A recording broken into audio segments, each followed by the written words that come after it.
Hey guys, cousin Jeffro here.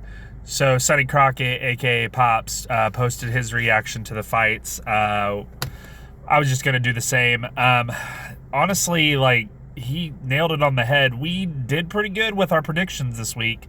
I think the only one that we for sure missed was Dustin Poirier, and I think even though he won and it was a solid knockout, up until the knockout, it was not looking good for him, especially the whole point where they kept talking during the fight about how he was trying to go for that guillotine, and that every time he tries to go for the guillotine, he has never won a fight trying to go for it, but yet he continues to do so. And he did so multiple times during that fight. I'm a huge DP fan, love Diamond. I even said that in my prediction video, so I'm always here for a good Poirier win, but I think Pops nailed it on the head when he said we're starting to see that sands of time slowly fade out. So I think if he's going to fight, he needs to make this his last real run and then probably consider, what's next. He's easily one of the best fighters there is as far as like who he is and how he handles himself. He's been a gamer. His record alone throughout his career is fantastic. It's just the title fights where he always comes short. O'Malley and Cheeto, not much I can say there. I called O'Malley winning. I didn't expect Cheeto to take as much punishment as he did and still stay upright. Like, I got to give him credit there. But Cheeto just got outclassed in every possible way. He's already talking about calling out Ilya.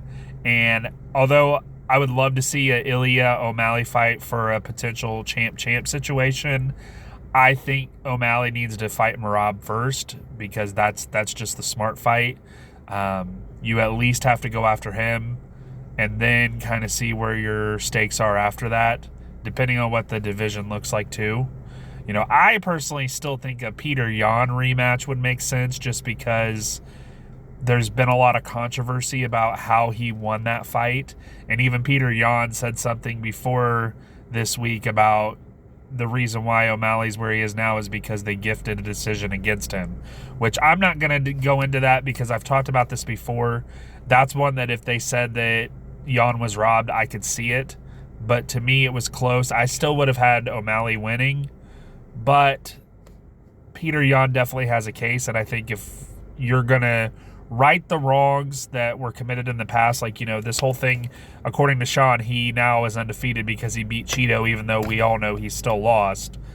I think that you should consider doing a Peter Yan rematch fight so that way you can silence all doubt. MVP Kevin Holland went exactly how I thought it would. MVP won, and Holland put up a fight, but I just didn't see him pulling it out.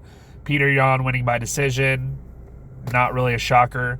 I will say the one fight where I was pleasantly surprised was the Gilbert Burns fight. I did not expect Gilbert Burns to get knocked out like that. I really didn't. So it was a good week of fights. I know that Pops and I will be talking for 300. We will also be starting to post some of our older stuff. I don't know if you saw one of our older videos got posted this week for Post Malone, so keep an eye on that. And we'll continue to look at the fighting landscape and kind of plan accordingly.